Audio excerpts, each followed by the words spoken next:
Parachá 37, Chelaj Leja. Números, Bamidbar 31, 1 al 15, 41. Primera Aliyah. Números 13 del 1 al 2. Yahweh dijo a Moshe, envía de parte tuya hombres a reconocer la tierra de Canaán, la cual yo estoy dando a los hijos de Israel. De cada tribu ancestral manda a alguien que sea príncipe de su tribu. Las primeras palabras hebreas de esta expresión Chelaj Leja significa literalmente envía de parte tuya, o envía para ti, o envía por ti. La idea de enviar espías no venía del Eterno de Moshe, sino del pueblo. Deuteronomio 1, 22, 23. Entonces todos vosotros os acercasteis a mí y dijisteis, enviemos hombres delante de nosotros, que nos exploren la tierra y nos traigan noticias del camino por el cual hemos de subir y de las ciudades a las cuales entraremos. Y me agradó el plan y tomé a 12 hombres de entre vosotros, un hombre por cada tribu. A Moshe le agradó el plan y el Eterno se lo concedió. Pero como el Altísimo no había tomado la iniciativa para enviar espías, al dar la orden le dice a Moshe, envía de parte tuya. Con otras palabras, tú eres el que está interesado en hacer esto, así que hazlo tú. Yo no tomé la iniciativa para este plan y no es agradable para mí, pero si quieres hacerlo, envíalos tú. El hecho de enviar exploradores es más bien una manifestación de falta de confianza en el Todopoderoso. La mente humana normalmente quiere tener seguridad antes de tomar decisiones. La seguridad que se obtiene de las circunstancias naturales es engañosa, pero la seguridad que viene de las promesas del Eterno es firme y no falla. Aunque el plan había agradado a Moshe, él muestra su gran espiritualidad al no enviar estos espías sin consultar a Elohim. El Eterno acepta la propuesta y da una orden. Números 13, 4. Y estos eran sus nombres: de la tribu de Reuben, Shamuá, hijo de Sahur. En esta lista, otra vez Reuben está mencionado como el primogénito. Números 13, 6. De la tribu de Yehudá, Caleb, hijo de Jefuné. Caleb era hijo de Jezrón, hijo de Perez, hijo de Yehudá. En Primera de Crónicas 2 al 3 y del 5 a 18, Caleb representaba a la tribu de Yehudá. Pero ¿por qué fue llamado Ceneseo, en hebreo Kenisí? Dice Números 32, 12 y Josué 14 del 6 al 14. Caleb, hijo de Jefuné, Ceneseo. En Génesis 36, 11 se habla de Kenaz, que era hijo de Elifaz, hijo de Esap. Pero la pregunta es si Caleb tenía algo que ver con él. Rachi cita en el Midrash, Caleb era hijo adoptivo de Kenaz y la madre de Caleb dio a luz a Otniel para Kenaz. Según Radak, después de haber muerto Jefuné, su viuda se casó con Kenaz, de quien dio a luz a Otniel. Por esto Otniel y Caleb eran medios hermanos por parte materna. Según Ariel Kaufman, Caleb se crió en casa de Kenaz y por esto es llamado Kenisí o Ceneseo, que es un sobrenombre derivado de Kenaz. En Josué 15:17 dice así: y Otniel, hijo de Kenaz, hermano de Caleb, la tomó y él le dio a su hija Axa por mujer. Esto nos enseña que la Torá habla de dos hombres diferentes con el nombre Kenaz, un edomita y un israelita. La herencia tribal y la herencia de la tierra de Israel viene por la vía paterna. Así que si Caleb hubiera sido descendiente directo de Kenaz, nieto de Sap, no podría tener ninguna identidad tribal. Por lo tanto, no podría representar a la tribu de Yehudá. Caleb tenía un espíritu muy hermoso. Caleb significa como el corazón. Él hacía las cosas de corazón y entrega al Eterno. Junto con Yehoshua o Josué, fue el único de todos los que fueron contados que salieron de Egipto y que entró en la tierra prometida. Esto nos habla de la entrega del corazón de este hombre. Caleb tenía 40 años en el momento de ser enviado como explorador.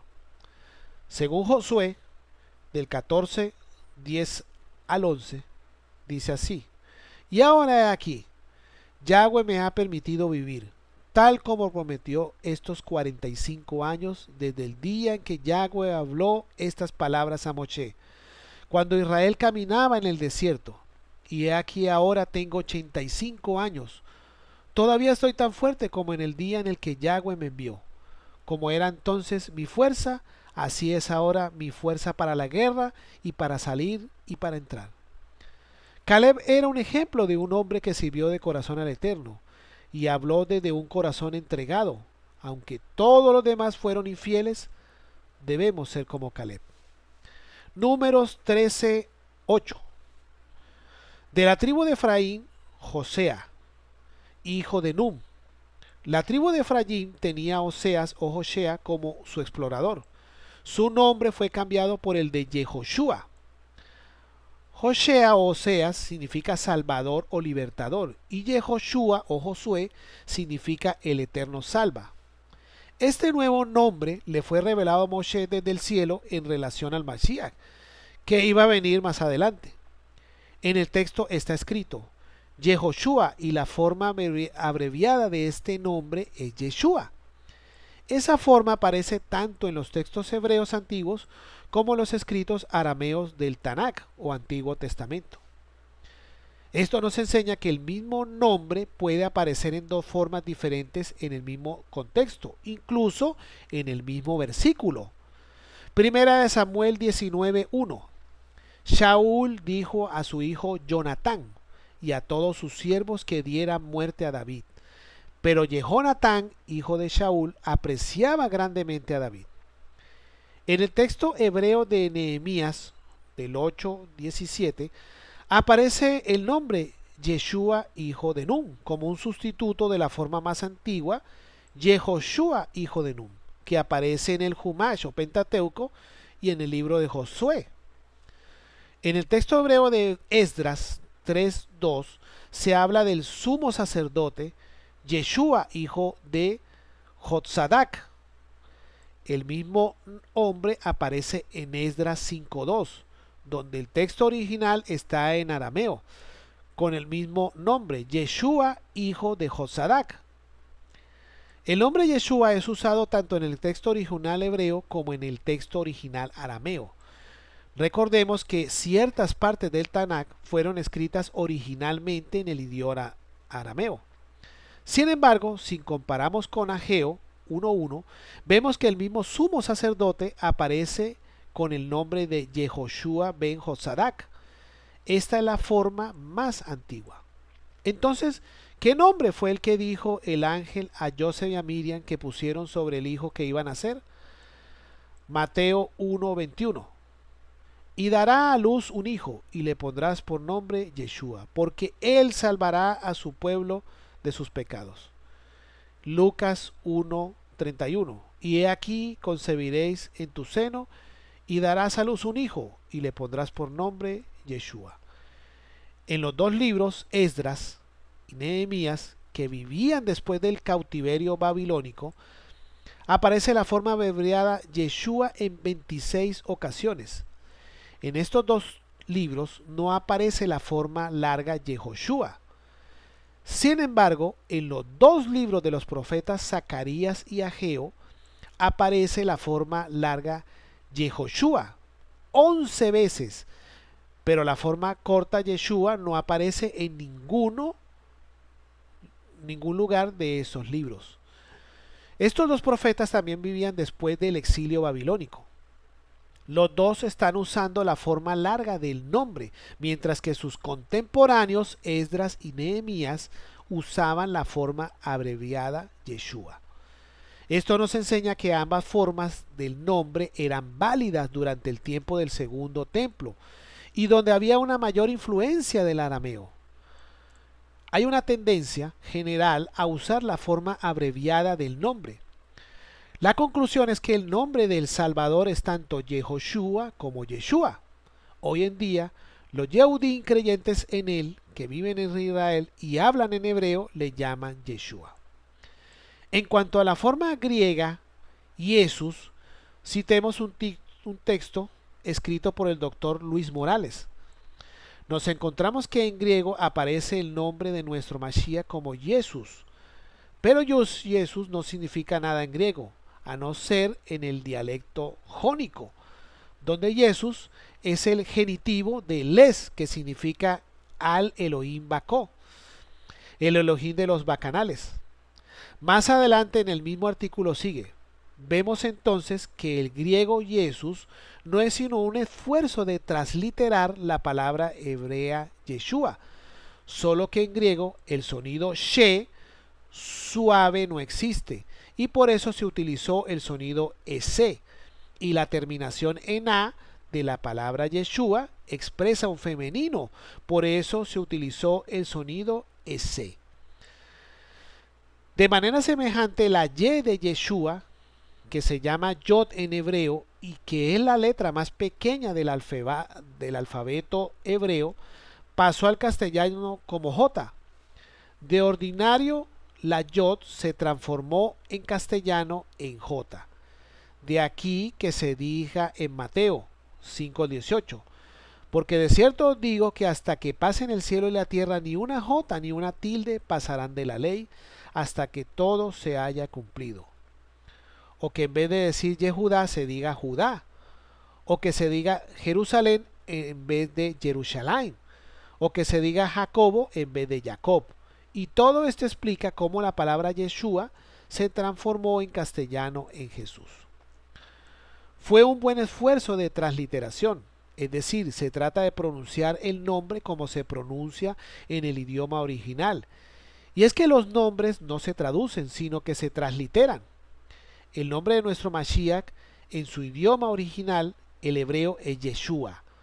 Si ahora podemos pronunciarlo en su originalidad, respetemos la regla universal de no traducir, sino de transliterar los nombres.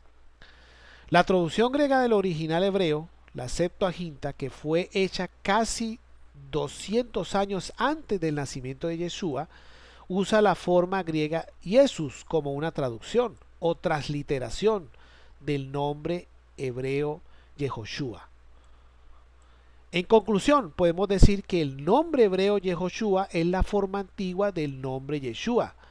El nombre Yeshua es un sustituto abreviado del nombre Yehoshua, tanto en los textos originales hebreos como los textos originales arameos. Por lo tanto, podemos decir que las dos formas son dos maneras de hablar del mismo nombre. Esto nos da la conclusión de que es correcto decir Yeshua y es correcto decir Yehoshua.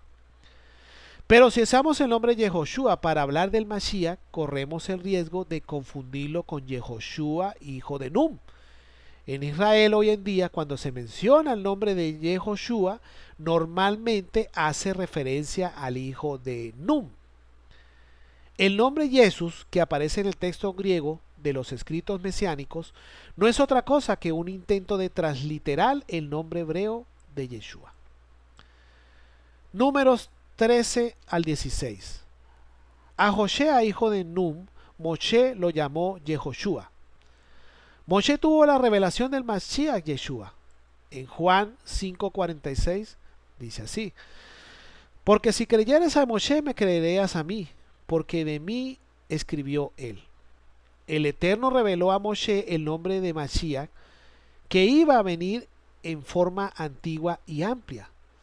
De esa manera, este explorador, Yehoshua, hijo de Nun, constituye una figura profética del Mashiach. Su nombre es el mismo que el del Mashiach. Fue un siervo fiel a Moshe en todo momento, al igual que el Mashiach. Tomó el lugar de Moshe. El Mashiach iba a ser como Moshe. Fue el que introdujo al pueblo en la tierra prometida, como el Mashiach va a introducir a los fieles en el reino venidero. Él cruzó el río Jardén ileso, simbolizando la muerte y la resurrección. Yehoshua vino de la tribu de Efraín, hijo de Joseph. Por esto hay otra señal de que el Mashiach tenía que ser hijo de Joseph de manera profética y cumplir el papel del Mashiach sufriente, para luego ser levantado en alto, al igual que Joseph en Egipto. Al mismo tiempo vemos aquí una conexión interesante entre el Mashiach y la tribu de Efraín, que representa a las tribus dispersas y perdidas de Israel. El Mashiach tiene el papel de representar y restaurar esas tribus perdidas. Yehoshua entró en la tierra prometida 2 veces durante su vida. La primera vez solamente fue una visita de 40 días para explorar la tierra. La segunda vez fue con la fuerza para conquistarla y sujetarla al reino de los cielos.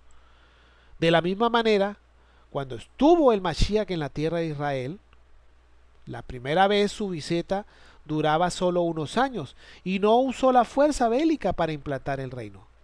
La segunda vez vendrá como líder de todos los ejércitos celestiales para establecer definitivamente el reino de Elohim en la tierra de Israel y el mundo entero.